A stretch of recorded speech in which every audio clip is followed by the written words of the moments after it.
All right, it's about 9:02. As folks come in and settle in, we will just go ahead and get started. Good morning, everybody. Welcome to day 3 of the 11th Annual Lean Conference, and welcome to Enterprise Performance Management, Mission-Driven Government with Aaron Howard and Kathleen Webb. My name is Teresa Dew with Results Washington. My pronouns are she and her, and I'll be your moderator for today. We have about, it looks like 360 attendees, and it looks like that number is still rising. Very, very excited to have you all here and happy that you've taken time out of your morning to join us. If you are enjoying the conference so far, I know we have another week left, but if you want to keep the lean conversation going, we invite you to join our Results Washington's newly established continuous improvement community of practice. This community of practice will be a platform for practitioners across state agencies and across the state to knowledge share, obtain continuous improvement strategies and resources, and of course, receive support on any continuous improvement efforts that are currently underway. To sign up, we will be providing a link in the chat, and we'd love to see you there. I'm also joined today by Kelly Brenson and Janine Lester, who is providing ASL interpretation today. Thank you so much for your assistance in making this session a smooth one. And before we get started, we just wanted to share a couple things. So we know in our new world, we are pretty familiar with the Zoom meetings and webinars, but just wanted to highlight a few features that we'll be using today so you can get the best experience.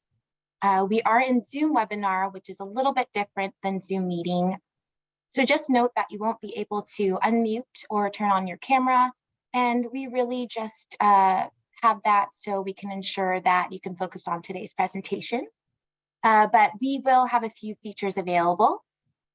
So you'll notice the Zoom toolbar at the bottom of your Zoom window. It contains the chat, the Q&A, and the closed captioning transcript icon. So chat will be available during all of today's session to aid towards the conversation. So please feel free, to drop any comments into the chat, but just remember the chat is a public record and to be mindful of your submissions. Q&A will also be available throughout the session. So feel free to pop any questions that you have for our presenters just by clicking on the Q&A icon and submitting your question. We may not be able to respond to all questions, but we'll try our very, very best to answer them as time allows. And if you're having any technical issues, please use the Q&A feature and we'll do our best to assist you. Or you can also email us with the email address dropped in the chat. And you'll also notice an icon for closed captioning transcript. We actually have live captioning services today. So if you'd like to view the closed captioning, feel free to click on that icon and select show subtitles, or you could also view the full transcript. And lastly, you can adjust your view to make the presentation or speaker larger by sliding the vertical bars in between the presentation and speakers from left to right on your screen. Session materials are available on our website, and video recordings of the sessions will also be available within a week. If we get disconnected or run into any technical issues or troubles today, we'll do our best to get the webinar back up in 5 minutes. But for any reason that we can't do so, we'll make sure to record the session and post it on our website so you can view it later. And finally, at the end of the session, a survey will pop up. If you could please take a few minutes just to complete that survey. We'd love to provide the presenters and Results Washington with real-time feedback as we are always continually improving. Okay, so without further ado, we are so fortunate to have Mass Ingenuity back with us for another Lean conference, and very fortunate to have Aaron Howard and Kathleen Webb with us today. Kathleen, Chief Operating Officer for the California State Controller, has 20 years in state government leadership. Previously, she was Chief Deputy Director at California Department of Motor Vehicles and Director of Performance Improvement at the California Government Operations. Government Operations Agency, where she led formation of the California Leadership and Lean Academy. Kathleen is recognized for her holistic approach to enterprise performance management, and she's passionate about culture, leadership, employee innovation, accountability, and performance management. Erin brings 15 years in state government consulting and 20 years as a Seattle high-tech executive. As CEO and Chief Technology Officer, Erin's visions for Mass Ingenuity's enterprise performance management methodology began in 2007, leading to the company's results management system and software. This system has been implemented at dozens of state agencies, including the California Department of Motor Vehicles, Arizona Department of Corrections, Washington Healthcare Authority, shout out to EPA, Washington's Department of Social and Health Services, and Washington's Employment Security Department, which has created a huge impact on Washington State and its progression. Thank you so much, Erin and Kathleen, for being with us today, and take it away. Great, thank you, Teresa. Much appreciated. And also many thanks to Results Washington for organizing the conference. We've been with you from the beginning and it's just a delight. So thank you very much. Also welcome everybody who's out there, much appreciated. And just a quick check-in with my colleague. Kathleen, how are we doing today? Hey, we're doing great, Erin. Really excited to be with everybody today. Well, Kathleen, we have a couple of slides for us to talk a little bit more about ourselves. So if you don't mind, please jump in and I'll follow. Thanks, Erin. First, just to let you all know, I have been such a huge fan of Results Washington for a number of years, and it really is the outstanding work that you've been doing for years, along with kind of the work that I saw over at the Denver Peak program that really led and helped create the programs here in California. So thank you for really modeling good government for so many years for others to follow. And now I have the great opportunity to serve our elected official, the state controller for California. And it's really been an interesting move from me from a DMV office to this position. And one of the things I was really intrigued about, as is true probably for most states, is the state controller is the fiscal watchdog for your state. And so those things are always important to me from an integrity, ethics, and performance standpoint. So it was also a natural fit for me to come over and really lead financial performance matters for the state controller. I think the other thing that probably many of you have also experienced in your operations is we learned through the pandemic and a lot of our wildfire events and other economic challenges is we become known as the fiscal first responder. And I think as we were issuing stimulus checks and then also including some inflationary checks to support our middle class folks, we really have become a critical part of California in getting resources out to people when they need it most. And so it's been really exciting to be part of this effort. And I think for all of us with the pandemic, anybody facing paper shortage issues, one of the things we're doing here at the state controller is moving from issuing paper warrants to actually using debit cards. How about that? What a modern twist for state government. Anyway, I would just say a little bit about myself, which Teresa captured. I've really had the opportunity to lead a lot of transformation efforts here in California. And I think what my reputation has really become is a change leader for good government through a human-centered leadership approach. And that's really the approach I was able to take to DMV when I was asked on one stormy night to go ahead and come in as the acting director of the DMV and lead significant transformation. But all of that to say, the things I focus on really led to this amazing partnership that I now have with Mass and Ingenuity. And so, Erin, I turn it over to you. Great, thank you, Kathleen. Just a little bit about us. Teresa did a great job. Thank you so much of teeing it up. We've been focused for the last 12 years roughly on state government, and it's been just a total pleasure. What we've learned, of course, is all the things that we didn't know about state government, and it's so significant that we like to share that with colleagues throughout the industry because there's so much happening that is so critical in state government. We have the privilege of working with over 80 agencies, touching now well over 250,000 employees. And it's just been very exciting to see the transformational work that comes from what we do. And we like to think of ourselves as a consulting and technology company that really focuses on people, process, and technology in that order. And so that's a little bit more about us. I'm going to go ahead and just move us forward. Today, we have some objectives that we want to deliver on. There's 3 of them. We're going to help describe the value proposition around enterprise performance management and cultural transformation. By the way, we'll probably abbreviate that to EPM just because it's easier to say and shorter.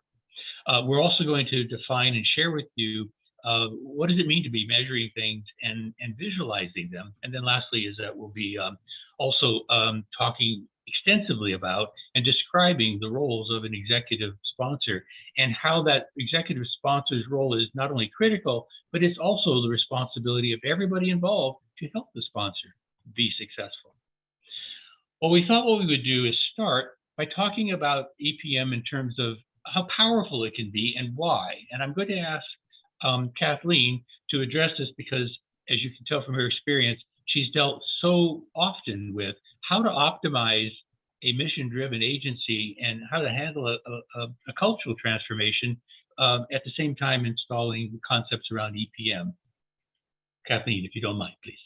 Yeah, thanks, Aaron. You know, one of the things that I've learned in actually implementing this type of effort in organizations is really understanding the power between people, processes, and technology. And in every organization, that is the engine that runs an organization. But I think one of the things even more important is the really understanding your strategy. And your strategy really comes from the mission of your organization. And I think tying all that together to then actually flow into what you're going to do around people, processes, and technology is really the magic. And that's where it becomes really exciting and you're able to, I think, engage your folks across the organization because of their roles and responsibilities in those spaces, or even in cross-cutting ways. But I think the other thing I want to add to this, Aaron, that I've learned, and it's an important kind of terminology to be sensitive to as you're the leader affecting this work, is the difference between performance management and performance leadership. And we'll probably talk more about that, particularly when we get into the sponsorship role, but they are really distinct roles and attributes that you demonstrate as a leader when you're actually exercising performance leadership versus performance management.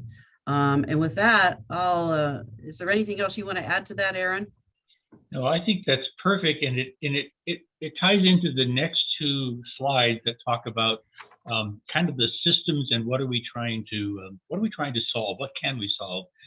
This slide will, of course, be available for everybody, and there's a lot of information. We're just going to cover the top level, and really just emphasize that EPM is all about systems thinking, and in fact, in order to invoke a cultural transformation, we have to think a lot about the best practices associated with that kind of systems thinking. Drawing from Lean, it's essential to start with the voice of the customer or a customer focus, as well as focusing on the employees and their engagement, because without that, nothing else is going to really happen. Mm-hmm.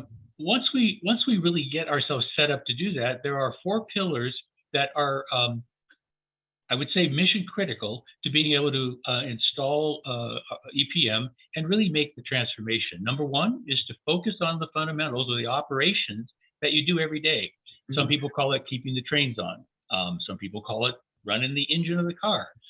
Secondly is to focus on the strategic initiatives, the things that are building capacity and capability for our agencies going forward. Of course, if we don't focus on problem solving, which can range from as simple as 4 or 7 box type problem solving to lean events to re-engineering. If we don't focus on that, then we're never going to be continuously improving. And then lastly is really understanding the purpose of measures, business reviews, and that kind of thing. So this system is actually, very detailed, but at its essence, that's what it's about. I'm going to ask Kathleen to talk about the fact that if we have an EPM system, there's a variety of things we can solve. We have to choose. Kathleen. Yeah, really important points that you raised there, Aaron. And when I think about the DMV journey and then our interaction together, just to give you guys some context, when I was asked to go in as the acting director of the DMV in January of 2019, For many departments across the country, we were faced with really significant challenges as we were trying to implement Real ID. And that required a lot of in-person visits, and most DMVs were not equipped for the volume of people coming to our offices. But the challenge that we really faced is we hadn't been thoughtful or challenged to think about what are the fundamentals of the DMV organization, and where did we have some process issues. And so not so long ago, we were at the front page of a lot of news stories with regards to long lines around the DMV offices, people actually bringing knapsacks of food to cover breakfast, lunch, and dinner as they waited to get in to see a customer representative. And so it was really your worst nightmare coming true as we were trying to deal with all this. But the challenge was we didn't have this kind of results management system to really identify where were the challenges in our processes, where was waste happening, how are we effectively managing our priorities and really doing enterprise project management. The other piece of it is we too often in government, if we don't have that kind of solid information around us, then become reliant on anecdotal stories and then become reactionary to those anecdotal events and thinking that we have a solution to address the issue. And the reality is you probably just put a Band-Aid on something versus getting to the root cause of what the issue was. And I think secondly, it really helps you identify those gaps or assumptions you might be making that are maybe false assumptions or maybe gaps you haven't fully identified. So I think you cover all those bullet points in the slide, but I just wanted to give it more context as I was putting my arms around the challenges with the DMV and how to actually create that roadmap forward to change the situation that we were facing in 2019 and 2018. Great. Thank you, Kathleen, for sharing the stories, because in those stories is where we can actually really learn from all that. Sometimes people look at the systems associated with EPM and think of it as just tools and methods. And it's true, there's lots of that. However, it's really more organic than that. It's actually got a heartbeat. And it's a heartbeat that all of us have been exposed to in one way or another. It's actually the Deming cycle of plan, do, check, and adjust or act. And what's fascinating is by applying that heartbeat of plan, do, check, adjust, it can affect our day-to-day operational work, working inside our business. And whether that's keeping the trains running or keeping the engine in the car going, it's still something we do every day. And if it has that pulse, then we know we're constantly improving. But in addition, applying it to strategic work is essential, because after all, we ask for money. Maybe we ask for money from the ledge or from the Fed or whatever, and we want to spend that money to build capacity and capability. Well, we don't want to wait till we get to the end to find out how we did. We want to have a constant heartbeat of checking. So this heartbeat really does bring everything to life, and it actually makes it so much more interesting to engage employees going forward. Now, we promised to talk about mission-driven, and we'll be talking about vision as well, and how all that really plays into installing EPM. I'm going to ask Kathleen to kick us off in this area. And this is really important because it brings the people part of people, process, and technology into very sharp focus, where we have to stay before we do anything else in these transformations. Kathleen. Thanks, Aaron. Yeah, one just to pin kind of the PDCA. I mean, all of you who have practiced Lean know PDCA. It's essential. And I think if we ever lose sight of that continuous flow, then we lose the ability to continuously improve. And so it's so important, and it's so simple, but we have to keep it alive in our organizations. And that's where leadership is really important, in making sure there's a clear process and practice around that. And then getting back to the why, because I think that's essential then to adopting the PDCA, is really being clear about your why. And I think the essence behind, I think, any optimization of your organization is really being clear about that across all levels of the organization, right down to kind of your manufacturing levels of your programs. I think the thing that I find so amazing about government work is we really have the unique opportunity and honor to be charged with very specific missions in our service to the people of our respective states. And so that's really the exciting part, and almost the easy part that we oftentimes lose sight of. What I've learned in a lot of the work I've done with departments is I visit with folks down there in the rank and file, and they're not connected to the why. They've lost sight of what their work means as it relates to the mission. And so it now just becomes a task that they're performing versus a contribution that they're making. And there's a very distinct difference between that feeling that somebody walks to and then sits at their desk or wherever they're at in their office environment and performing that work. But I always remind people that what if everyone truly saw themselves as individual contributors to the mission? Imagine the power that would be created and the ability to accomplish all that we want to accomplish. In fact, I think we unleash an amazing potential that we oftentimes don't tap into. I think it also invites people to think out of the box. I think they're willing to demonstrate extraordinary ambition and commitment. And I think those are also the successful attributes of leadership. But I will tell you, that was the fundamental movement I had to start at the DMV, is really centered around the why of our work and rallying the team together around that in our service to the people of California. And I think if we go to the next slide, for many of you, you probably are aware of leadership guru and author Simon Sinek. But really what I love about kind of his golden circle is the simplicity of connecting with the why. And we use that approach at the DMV and really thinking about that enterprise performance management path we were going to take. But what I had to do for leadership, so it could also trickle on down, is really think about the why. What does it mean for us as a leader? So I describe it as the why equates to successful leaders understanding their present state and then creating a vision for the future. And one of the ways I talk about that is, achieving the win or creating that shared team goal. And now that we're in football season, what does the Super Bowl win look like? And how are you working towards that thing you want to achieve? The how then equates to the organizational measures that help leaders understand both their current state and that desired outcome they're looking to achieve. And I always stress outcome. Outputs are important, but output should be actually applied to, are you getting those outcomes? And then the what is really those tools and techniques that we're going to bring to bear that help us actually achieve and measure success. And then don't forget your strategic plan, because that is the playbook that is supported by KPIs to measure progress. And so kind of in a very simple way, that is the roadmap forward. And then if we can go to the next slide. Again, I try to keep things simple and not overcomplicate it. And this really is just an easy diagram that I bring to every leadership team I work with. It all starts very clearly with the mission. And then we talk about, what does fulfillment of the mission look like? How do we fulfill the mission? What are the resources and capabilities we need to fulfill the mission, which we then can address through all those other aspects that are part of this performance management framework. I think too often, and all of you have probably experienced it, we get caught up in those tactical modes. But as leaders, we're charged with setting that vision and then creating what I call that fellowship through a shared why, and then provide an action-oriented roadmap to achieve those results. This model really highlights the coordination between people, processes, and technology to then get those results that we know the people of our states deserve. And in fact, it's our stewardship responsibility to deliver on those results. I think I get to kick it back over to you, or I think I have another item. Oh, my other favorite piece, Aaron.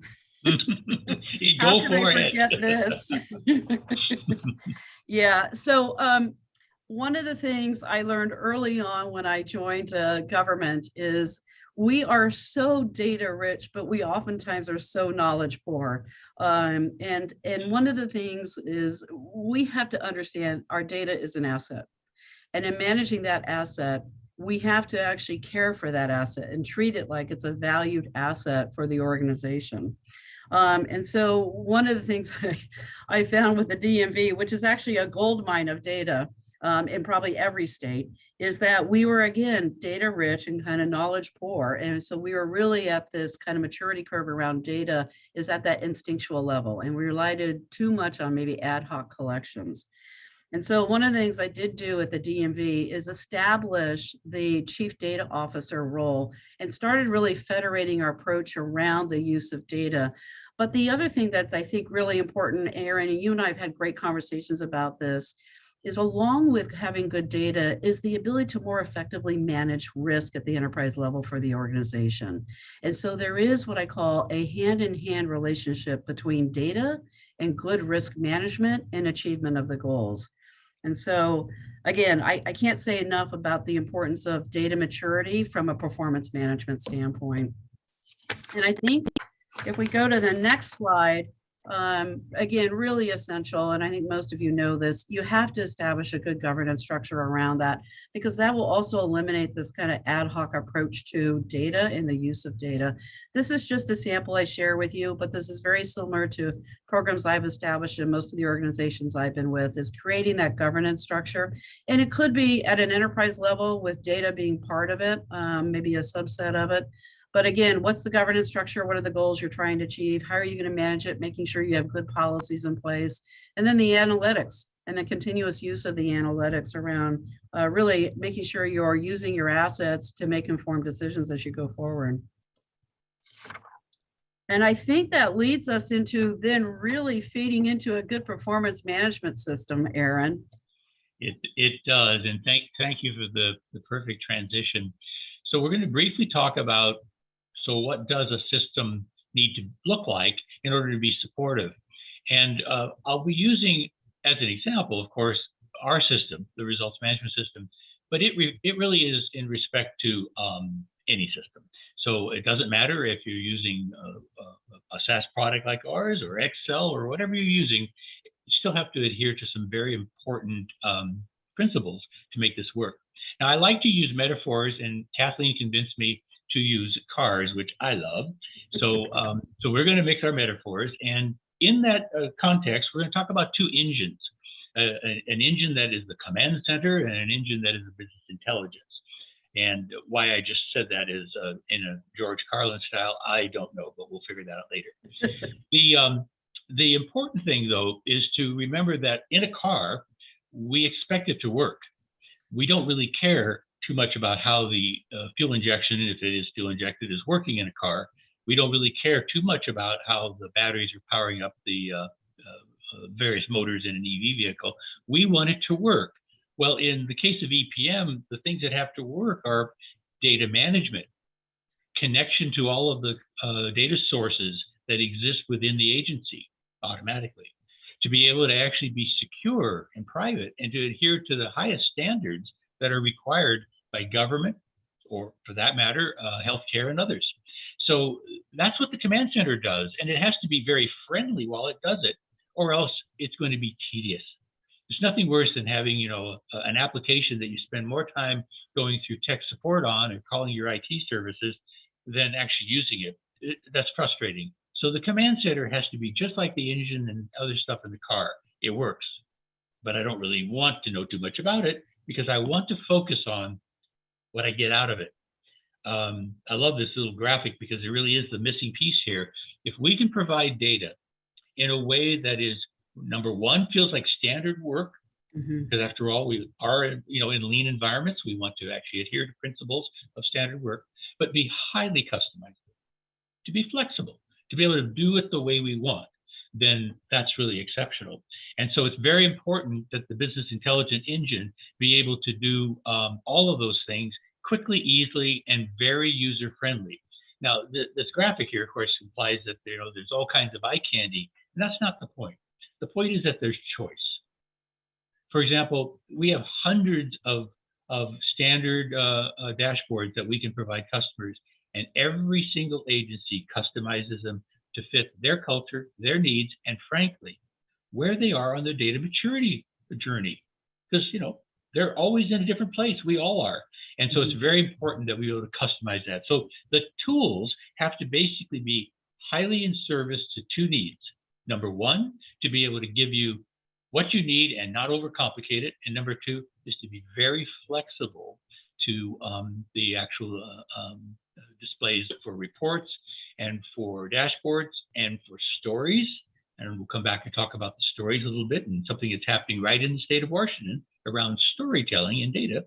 And then, of course, being able to make insightful decisions.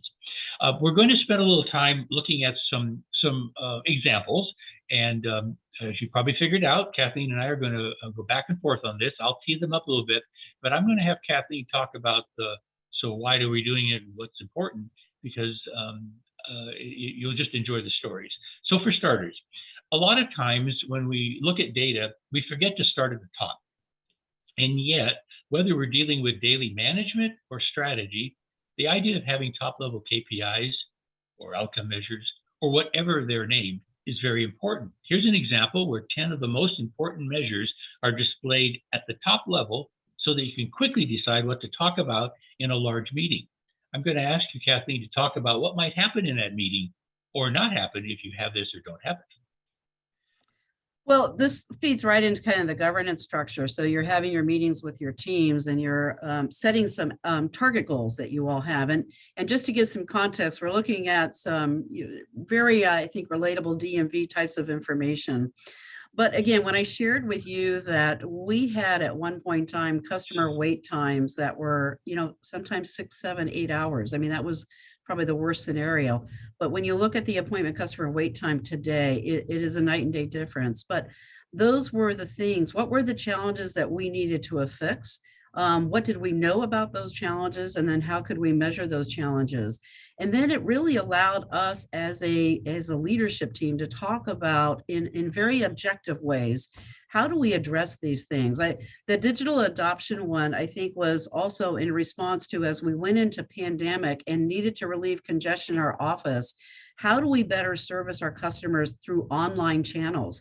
And so that digital adoption was critical on so many levels to move people into using online services, whether it was their smartphone or off of their computer, or we had kiosks up and around the state as far as a way to service folks. But so critical in having that conversation, what more do we need to do? What maybe education do we need to do with our folks to move them in that direction?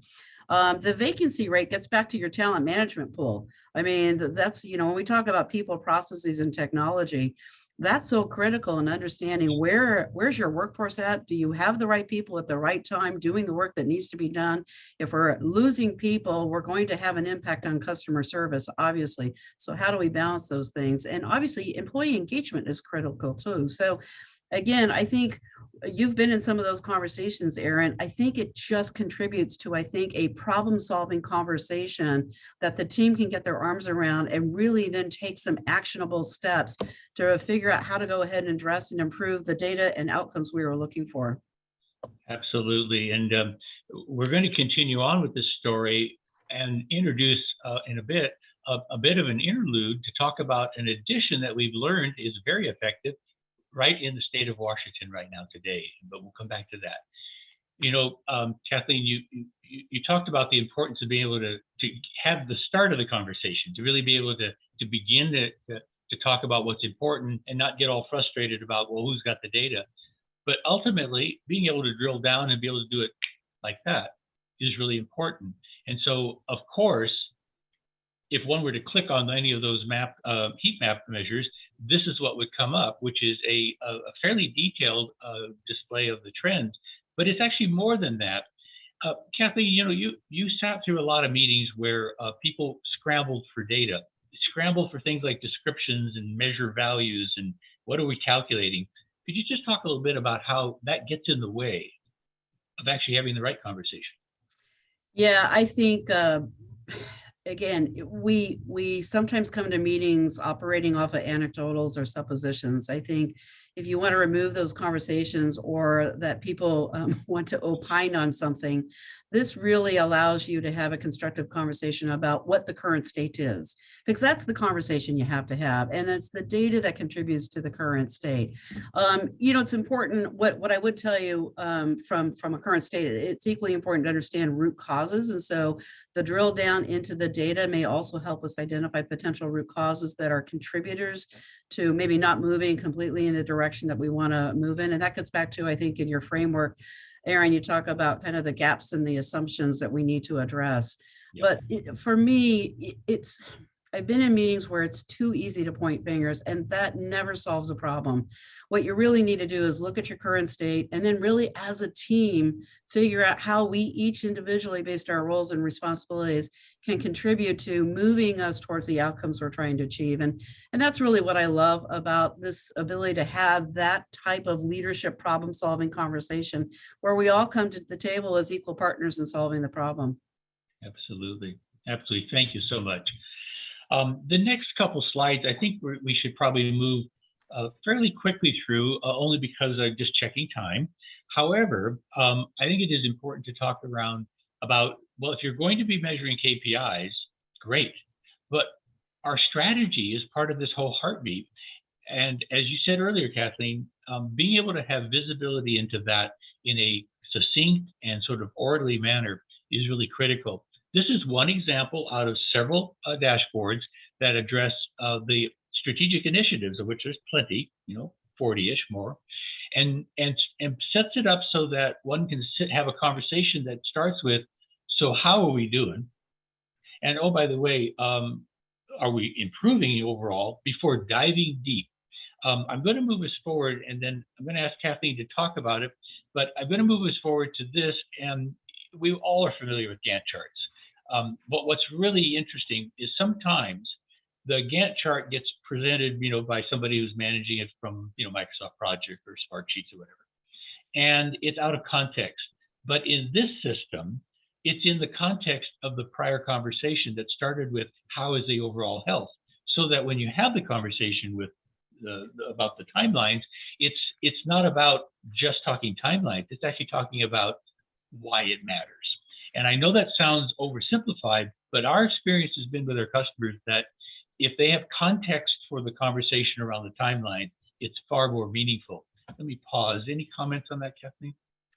Yeah, I think kind of a little bit of a piggyback on it. I think the slide before, just to set context, those goals were actually DMV's goals. So when we went through our strategic planning process, those were the kind of what I call the themes of the goals that we had. And then there was obviously objectives behind all of that. And if you want to go to the next slide, Aaron, I think, again, one of the things we all have to consider is what I call resource prioritization. And so it's important in looking at, what is that goal? What's the magnitude of achieving that goal? What's the criticality of achieving it within the timeline that you're looking at? And so those are the context conversations that you need to have. What is the level of effort and resources associated with driving that goal? But looking at those and having those conversations allows you then to adjust, course correct, and reprioritize as you need to, but also not get freaked out if your timeline has to adjust, because you're having what I call objective, honest conversation about priorities, about resourcing, and really about magnitude of effort in what you're trying to transform, achieve ultimately for the organization. So again, it gets back to having kind of a current state, realistic, honest conversation about where you're going, but equally so, that really helped me have those conversations with the stakeholders I have to report to. So whether it's the legislature or the governor's office or whoever I have to talk to, it really is that storytelling, Aaron, that is important to have the context, and then also provides assurance that you're still on target about where you need to go, but here's the adjustments that we're making as well. Great, thank you. And thank you for teeing up the stories. I was going to spend some time talking about how the same thing is done in the commercial world, but I think we're just going to move through this rather quickly. Basically, the best practices that we've been talking about are almost identical to what's happening in the commercial world. This happens to be just an example. The actual measures are different. They're about profitability and EBITDA and things like that. However, the concepts of managing it are really the same. And the message that I like to share with people is that, looking at government and thinking through the lens of how to manage it like a business is very realistic. In fact, a lot of folks are describing what they do as exactly that. There is one interesting thing, and this will be in the presentation so you can have it, but just a brief mention that one of the things we discovered was the use of a balanced scorecard actually helped to sort and sift through information. So if you've got a plethora of information and you're familiar with balanced scorecard, then you can take that financial, people, customer, operational quadrants, or whatever you choose to call them. And you can then go and sort the data out and only have a conversation about what matters for the moment. So for example, if I wanted to talk about finances, I'd look at the financial quadrant. There'd be 4 or 5 measures. And the beauty of that is it's a very classic way of sorting through data and a very classic way of sort of allowing people to have a conversation that's focused and then switch gears, if you will. Kathleen, before we jump into the sponsorship role, I just want to make a quick comment around everything we just talked about. We showed data, and we showed data in different presentations, but the stories that you told were really about people having conversations and making decisions.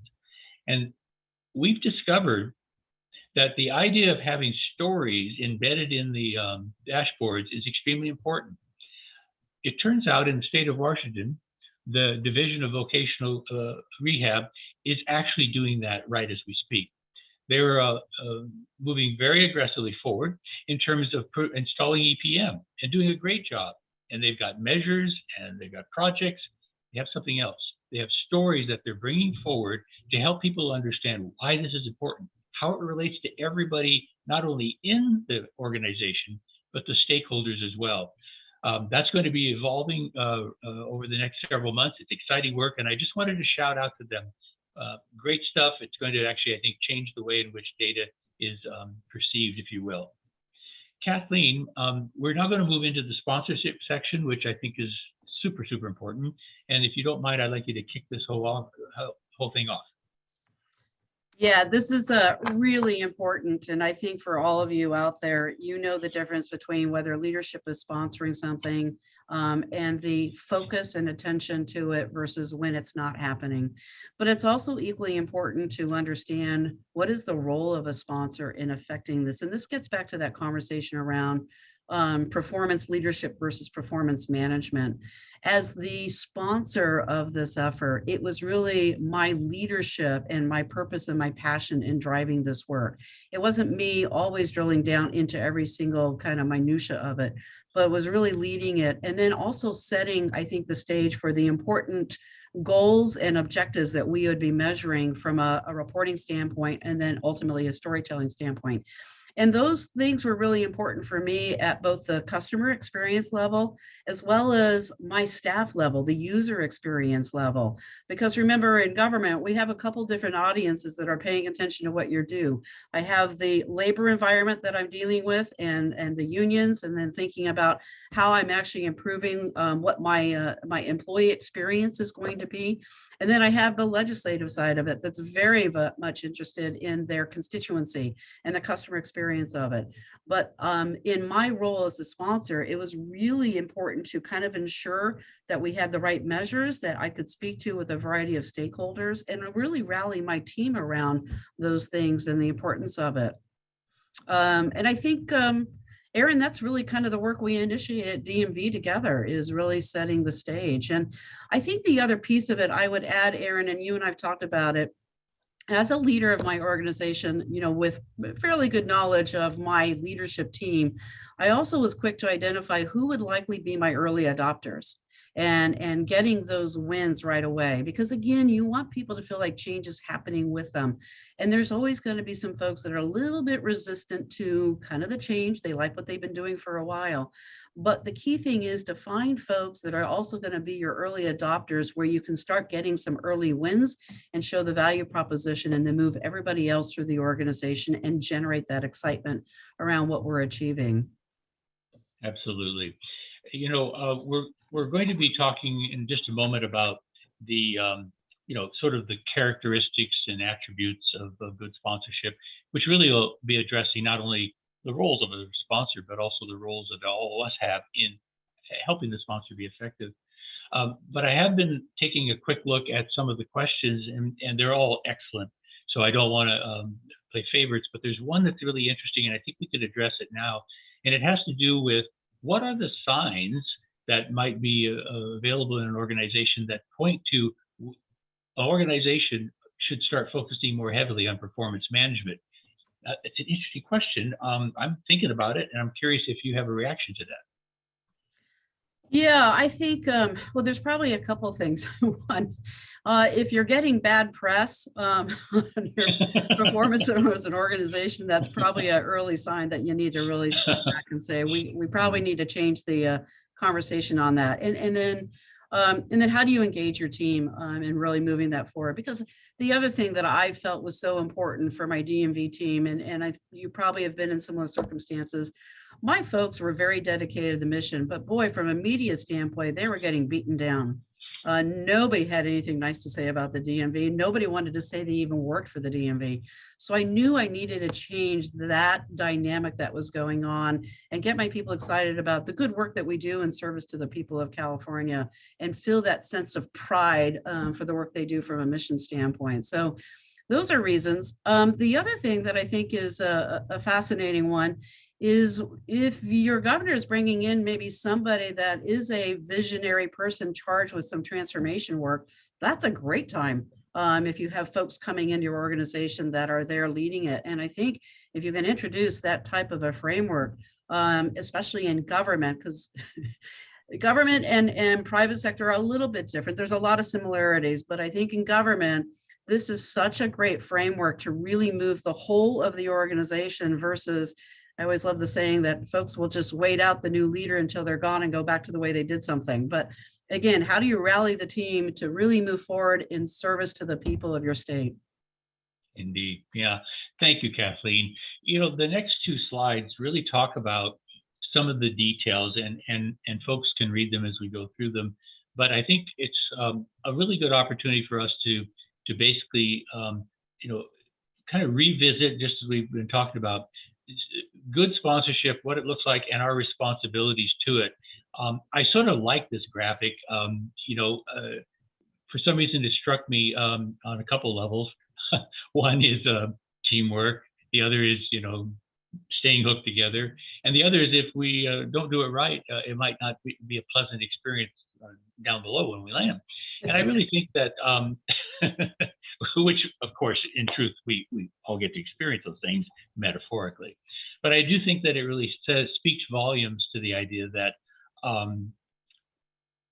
if we can set things up such that we've got great sponsorship and great engagement, then we really maximize the opportunity for the transformation. 12 years ago, I had a tendency to talk about the tools and the methods and really focus on that. I suppose it's because I'm an engineer, but what I've learned, and frankly, our customers have taught me, is that it's not that at all. Those all have to be there as table stakes. But again, it's really about, can we as all the team members, the organization, can we play together well?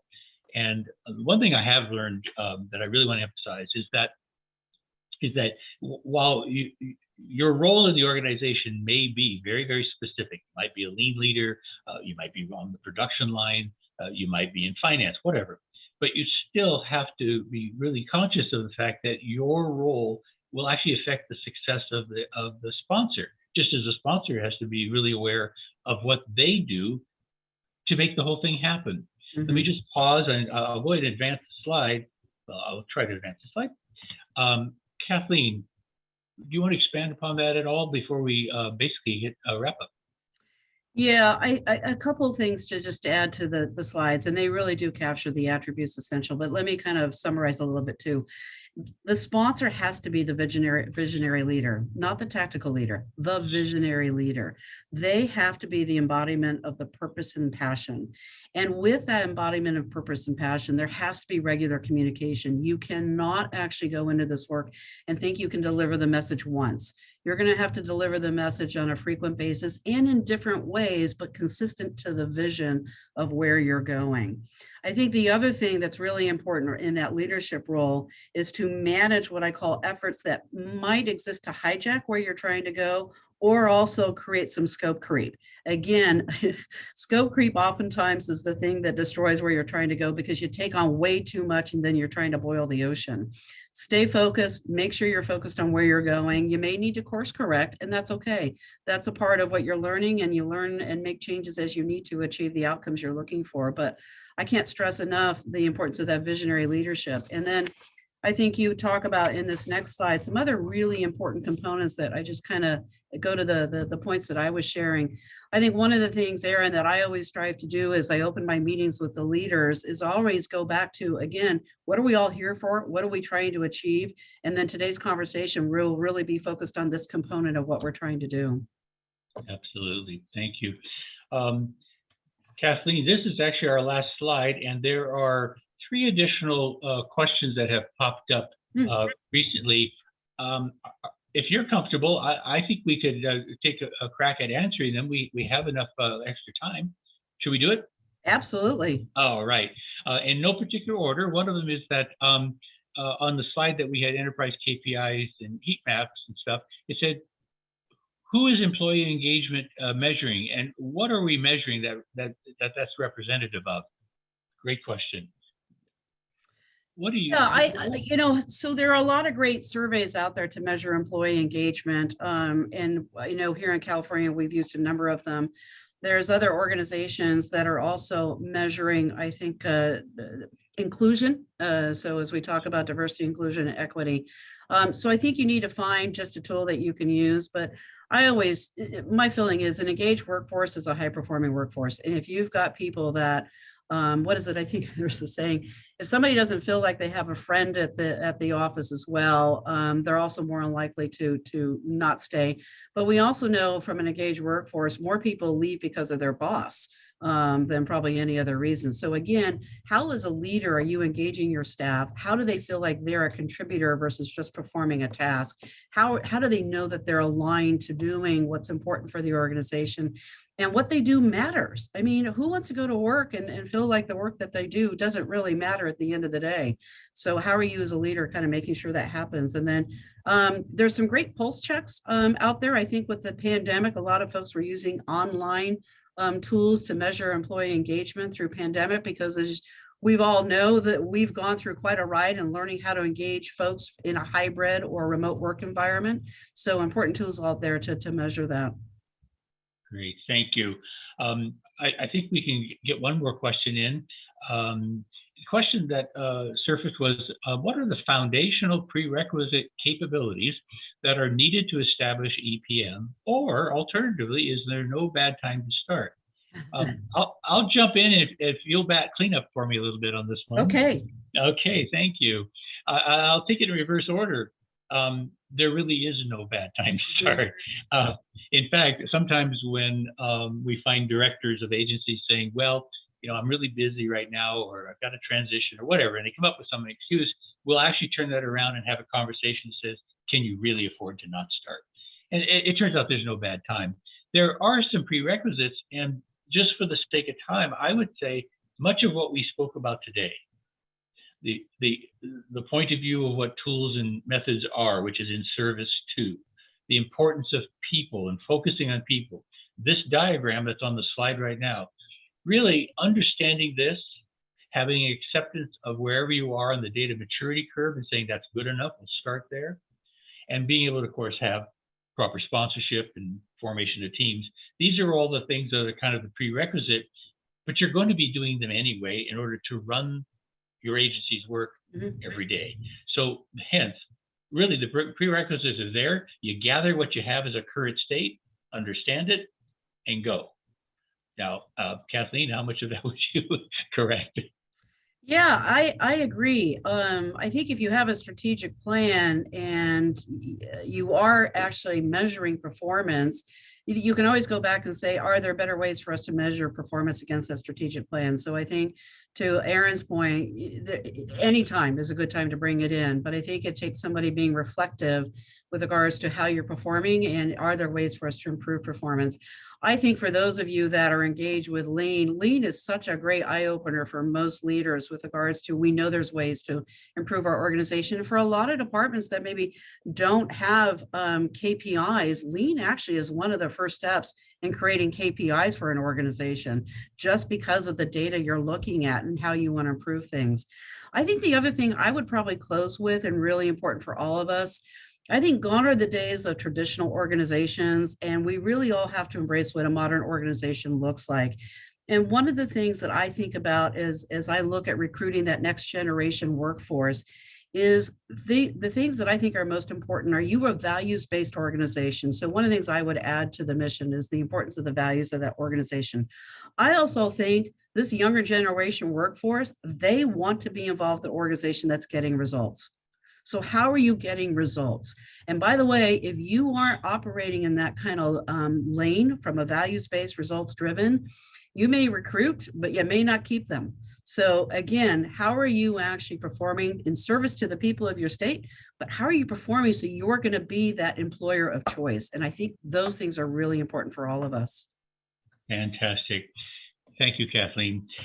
Because time is now running out, we have about 3 minutes. I think that we should basically close. This slide summarizes essentially what we said we were going to do, and hopefully you are able to get some or all of that out of it. Just a couple things. One is the slide deck will be available, and so you'll have the information, the details that we didn't necessarily talk about. Number two is that we'll also be providing a sponsor roadmap. And this will be very graphical oriented, but it's something that can be very useful both for sharing with a sponsor, but also understanding what sponsors are doing. I think you'll find that enjoyable. Lastly is there's some questions that we didn't get to. They're fantastic questions, and so we'll honor them for sure and make sure that we answer them one way or the other and get them to you. And then lastly, I want to thank once again Results Washington. It's such a pleasure to be part of this. We're honored to be part of it. The organization is spectacular. And lastly, I want to thank my colleague, Kathleen. It's always a pleasure to be with you. Teresa, I think it's back to you. Oh, goodness. Well, thank you both so much for such a wonderful presentation. I hope you have a moment to just look at the chat and see all the great ravings from everybody. You did get one comment, best presentation yet.